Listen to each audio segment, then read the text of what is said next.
Olá, paz do Senhor Jesus, tudo certinho com vocês? Espero que sim. Seja muito bem-vinda a mais uma reflexão da nossa leitura diária da Escola Bíblica Dominical. E a reflexão de hoje traz um tema que particularmente eu gosto muito. O tema é: onde o Espírito age com poder, a palavra do Senhor prevalece. E a leitura está em Atos capítulo 19, do versículo 17 ao 20, que diz assim: E foi isso notório a todos os que habitavam em Éfeso, tanto judeus como gregos, e caiu temor sobre todos eles, e o nome do Senhor Jesus era engrandecido.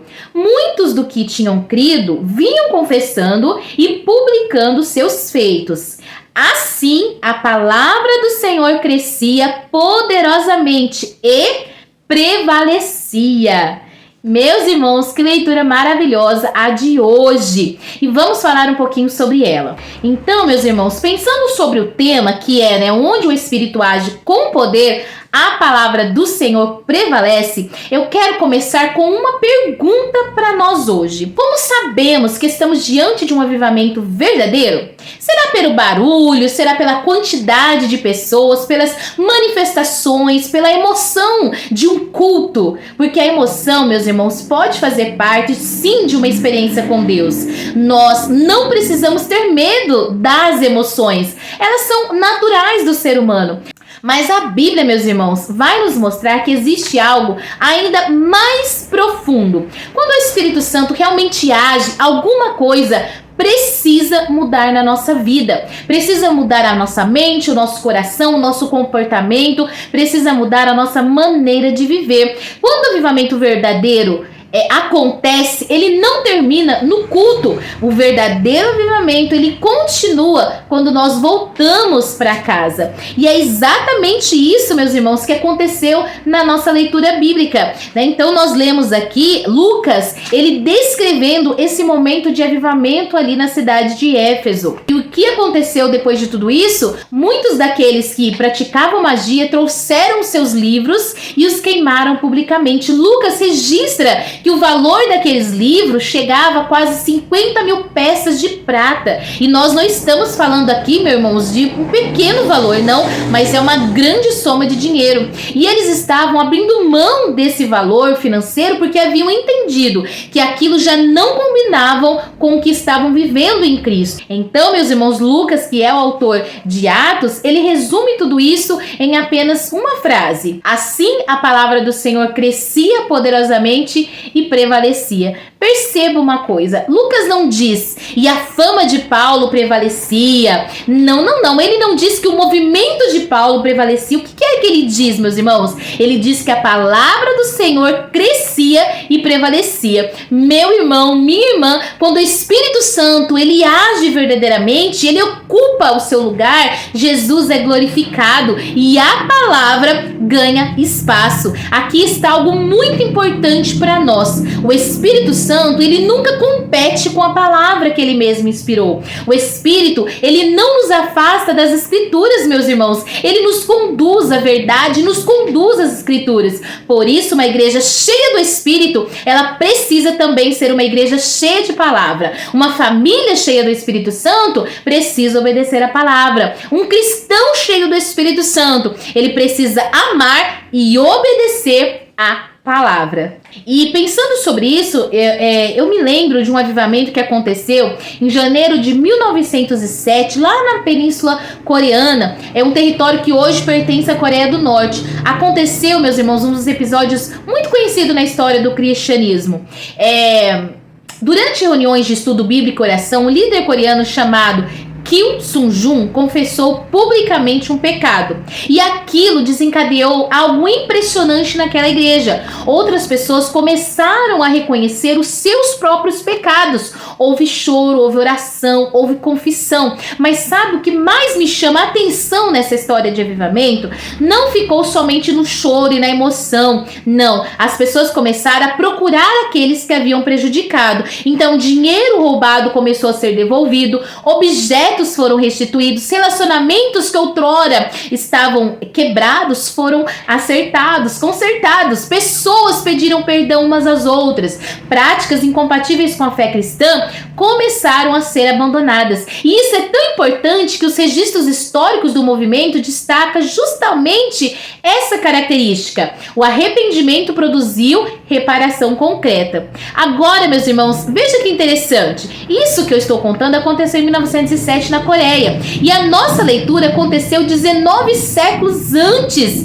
E algo muito parecido, não é verdade? Lá em Éfeso, pessoas encontraram Cristo e queimaram seus livros de magia. Na Coreia, pessoas foram confrontadas pela palavra, confessaram seus pecados e começaram a reparar erros que haviam cometidos. E irmãos, como se a história quisesse nos ensinar. Podem mudar países, podem mudar os séculos, gerações, pode mudar culturas, mas o evangelho verdadeiramente alcança o coração humano. Ele produz uma transformação interior maravilhosa. E aqui está uma das grandes lições da nossa leitura para hoje. O avivamento não é apenas sentir coisas, mas o avivamento é ser transformado por Deus.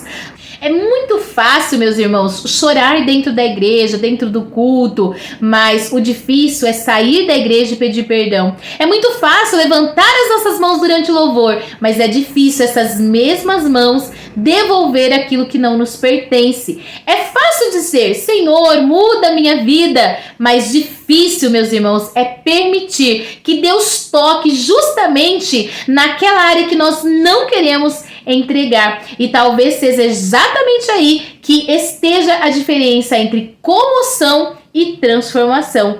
A comoção pode durar horas, talvez dias, mas a transformação muda uma vida.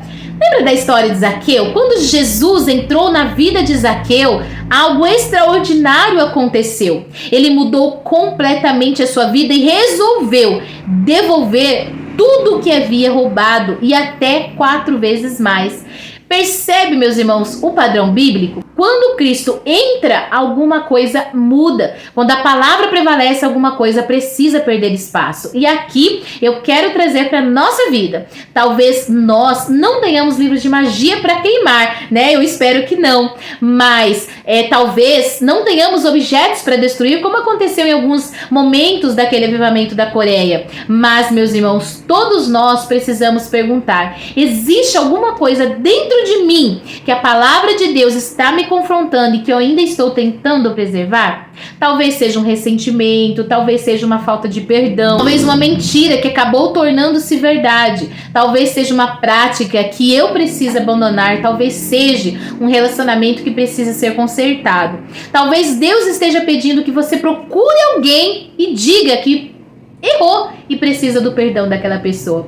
Porque existe, meus irmãos, uma diferença enorme entre conhecer a palavra e permitir que a palavra prevaleça. Prevalecer significa que quando existe um conflito entre aquilo que eu quero e aquilo que Deus diz, Deus vence. Quando a minha vontade diz uma coisa e a Escritura diz outra, a Escritura precisa vencer. Quando a minha cultura diz uma coisa, mas Jesus ensina outra, a palavra de Jesus precisa vencer. Quando o meu orgulho diz, não peça perdão, mas a palavra de Deus diz, vai lá e reconcilie-se, a palavra precisa vencer. E isso aconteceu em Éfeso, isso aconteceu na Coreia, e é isso que nós precisamos que aconteça em nossos dias. Às vezes nós oramos, Senhor, manda um avivamento, e devemos orar sim por um avivamento, mas talvez uma das primeiras perguntas de Deus para nós seja: você está disposto a obedecer aquilo que eu já falei? Porque não existe verdadeiro avivamento, irmãos, sem a palavra.